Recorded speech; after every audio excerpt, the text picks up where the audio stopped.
इस वक्त की खबर हमें मिल रही है मुंबई से। संगीत सरताज बप्पी दा नहीं रहे हैं। बप्पी लहिरी का मुंबई में निधन हो गया है। निजी अस्पताल में उन्होंने अंतिम सांस ली। 69 साल की उम्र में उनका निधन हुआ है। मुंबई से खबर आपको बता रहे हैं, बप्पी लहिरी का निधन हो गया है।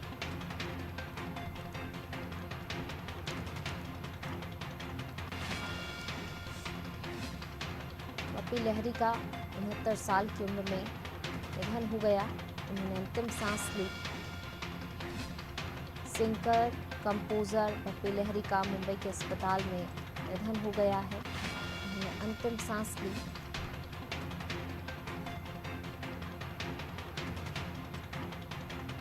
मुंबई के अस्पताल में बप्पी लहिरी का निधन हो गया। एक निजी अस्पताल में उन्होंने अंतिम सांस ली।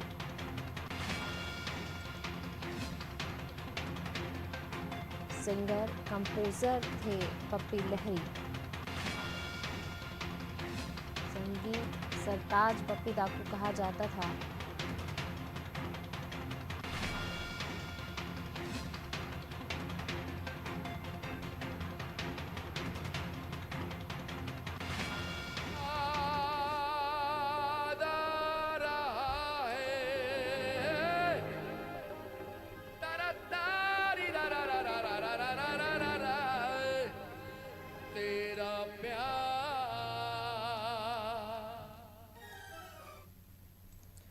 और ज़्यादा बातचीत के लिए हमारे साथ वरिष्ठ पत्रकार रत्नाकर त्रिपाठी जी हमारे साथ जुड़ रहे हैं। रत्नाकर जी, एक और दुखद खबर, बप्पी लहिरी अब हमारे बीच नहीं रहे हैं। आज उन्होंने मुंबई के एक निजी अस्पताल में अंतिम सांस ली। संगीत सरताज कहे जाते थे, एक अच्छे सिंगर कंपोजर बप्पी लहिरी अब हमारे बीच नहीं रहे। जी, निश्चित रूप से पूनम, एक बहुत दुखद खबर है संगीत जगत से। अभी कुछ दिन पहले ही लता जी के अवसान का समाचार हमको मिला था। बप्पी लहिरी जी का जो योगदान रहा फिल्म जगत के लिए, संगीत जगत के लिए, उसकी सबसे खास बात ये रही कि उन्होंने जो पश्चिमी संगीत था, जो वेस्टर्न म्यूजिक था, उसको भारतीय जनमानस के बीच में और उसमें भी उस तबके के बीच में बहुत ज्यादा लोकप्रिय किया, जो उस संगीत को विदेशी होने के चलते, उस संगीत को अंग्रेजी होने के चलते, उस संगीत को भाषाई बाध्यताओं के चलते उसके पहले तक अपना नहीं सकता था, उसे सुन सकता था। ये वो दौर था जब वेस्टर्न म्यूजिक एक खास तबके के लिए माना जाता था कि वही सुनते हैं। बोनिए माया करता था उन दिनों, या तमाम किस्म के जो वेस्टर्न ग्रुप थे, म्यूजिकल जो ग्रुप हुआ करते थे, अंग्रेजी गाने उनके लोग सुना करते थे। दिल्ली, मुंबई, कोलकाता, मद्रास तब कहलाता था वो, उन सब जगहों पर ऐसे लोगों की संख्या अधिक हुआ करती थी। लेकिन वो जो संगीत था आम जनमानस के बीच तक नहीं पहुंच पाया था। लोग उसको सुनते जरूर थे, लेकिन बप्पी लहिरी ने अपनी फिल्मों के जरिए ऐसे संगीत को बिल्कुल जो ठेठ भारतीय था उस तक पहुंचाने का काम किया। धूम धड़ाका उनके फिल्मों की जो संगीत था उसकी एक प्रमुख शैली हुआ करता था। हालांकि शुरुआत में ऐसा नहीं था। जिस समय पर उन्होंने चलते चलते फिल्म का जब म्यूजिक डायरेक्शन किया, जिसके गीत काफी सफल रहे और काफी बहुत ही। जी रत्नाकर जी, मैं यहाँ पर आपको रोकना चाहूंगी। अब हमारे साथ सिंगर अभिजीत घोषाल हमारे साथ जुड़ गए हैं। बॉलीवुड सिंगर हैं ये। अभिजीत जी, एक और दुखद खबर, अभी कुछ ही दिन पहले हमने लता जी को खोया। अब एक और सिंगर कंपोजर हमारे बीच नहीं रहे हैं, बप्पी लहिरी जी। बहुत ही दुखद है। और मैं थोड़ी देर पहले 18 को मेरी एक परफॉर्मेंस है बॉम्बे में, जो जिसमें हम लोग लता जी को ट्रिब्यूट देने वाले हैं।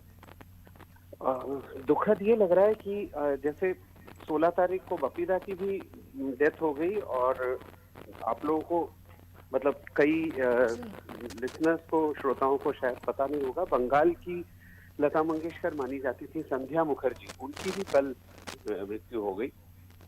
उसके पहले लता जी। और अब हर मतलब हर कलाकार अपने जीवन में कुछ ना कुछ ऐसा करके जाता है जिसकी वजह से वो हमेशा उसके बाद जिंदा रहता है। बिल्कुल। तो बप्पी दा की जहाँ बात है तो उनका वो वही गा के गए हैं, चलते चलते मेरे ये गीत याद रखना। हम्म। तो हम उनको हमेशा, मतलब हम उनको कभी अलविदा नहीं कह पाएंगे। He has given some amazing jewels। प्यार कभी कम नहीं करना, पग घुंघरू बांध, मतलब डिस्को किंग तो वो थे ही, साथ ही में उन्होंने बांग्ला भाषा और हिंदी में भी बहुत प्यारे प्यारे गाने दिए। तो जी बिल्कुल। वो एक उनका गाना है, वो जलता है जिया मेरा भीगी भीगी रातों में। ये कई लोगों को शायद पता नहीं है कि ये बप्पी दा का गाना है। दिन जादूगर तेरे नैना, दिल जाएगा बच के कहाँ, रुक जाऊं। ये भी बप्पी दा का गाना है। और प्यार कभी कम नहीं करना मुझे बहुत पसंद है उनकी कॉम्पोजिशन में। बांग्ला में एक से एक गाने हैं। चिरदिनी तुमी जे आमार, जुगे जुगे आमी तुम्हारी। हिंदी में बाद में बना वो, दिल में हो तुम, आंखों में तुम। तो मैंने बप्पी दा के साथ एक पर्टिकुलर टाइम पे मैं काफी क्लोज था, रीमा बाप्पा इन लोगों के, उनके यहाँ पे जाना आना भी था। तो उनके काफी सारे कॉन्सर्ट्स में लाइक मैं इनिशियली मैं गाता था। That was way back in probably 2005 से। जी तो it was amazing to work with him, you know. अब यही है, यादें हैं, और एक कलाकार अपने यादों और अपने काम के जरिए हमेशा जिंदा रहता है। आप सोचिए 1980 में रफी साहब की डेथ हुई, तो आज तक कौन सा दिन हमारा जाता है जिस दिन हम रफी साहब को सुनते नहीं या उनके साथ रहते नहीं है। तो ऐसा ही बप्पी दा का भी होगा। लता जी की तो बात ही क्या करे, जो that's a different league all together. तो मेरी श्रद्धांजलि दादा को और सांत्वनाएं रीमा को और उनके बेटे को, सभी श्रोताओं को मेरा नमस्कार, और सब स्वस्थ रहिए। बप्पी दा का भी लास्ट ईयर कोरोना हुआ था, मैं डॉक्टर का रिपोर्ट पढ़ रहा था। तो post Covid he had developed certain like problems, complications हो गए थे। तो यही है। बिल्कुल। अभिजीत जी, यहाँ पर आपने एक और चीज़ का जिक्र किया कि आपने भी उनके साथ काम किया। काम के दौरान की कुछ ऐसी कुछ यादें जो आप दर्शकों के साथ शेयर करना चाहेंगे, हमारे व्यूअर्स के साथ शेयर करना चाहेंगे? Bappi Da had a different type of throw in his voice. वो जस्ट माइक दूर रख के भी जब वो "चोंगी" ये गाते थे ना, तो उनके वोकल जो प्रेजेंस था वो बहुत ही ज्यादा अलग था। तो मुझे हमेशा बोलते रहते थे कि तुम्हारी सॉफ्ट आवाज है, तो तुम अननेसेसरीली चिल्ला के मत गाना, तुम्हें जरूरत नहीं है, तुम्हारा अलग एक अपील है तुम्हारे गले का। तो ये एक बड़े कलाकार का वो होता है कि लाइक वो चाहे तो मुझे कि नहीं तुम भी चिल्लाओ, क्योंकि मेरा थ्रो ऐसा है तो तुम्हें भी ऐसा करना चाहिए, but he never did that. तो ये उनका केयर या कंसर्न भी आप बोल सकते हैं। नहीं तो एक जूनियर आर्टिस्ट को आप प्रेशराइज कर सकते हैं ना, कि नहीं जो मैं बोल रहा हूँ वैसे ही गाओ। ग्रफी आवाज जैसे पंचंदा कर लेते थे, समंदर में नहा के, इन सब में उनकी आवाज वो ब्रेक करते थे। तो बप्पी दा सीधे बोलते थे कि ये चीज तुम मत करने जाना, you have a different texture, you should not do that. तो ये है, ऐसी अच्छी यादें हैं। अब ईश्वर उनको अपने श्री चरणों में स्थान दे। बिल्कुल। बहुत सारी यादें आपने अभिजीत जी यहाँ पर बताई।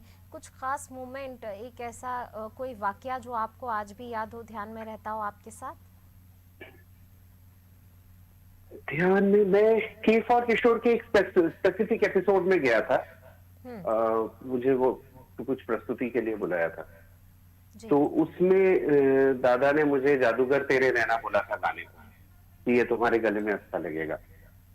तो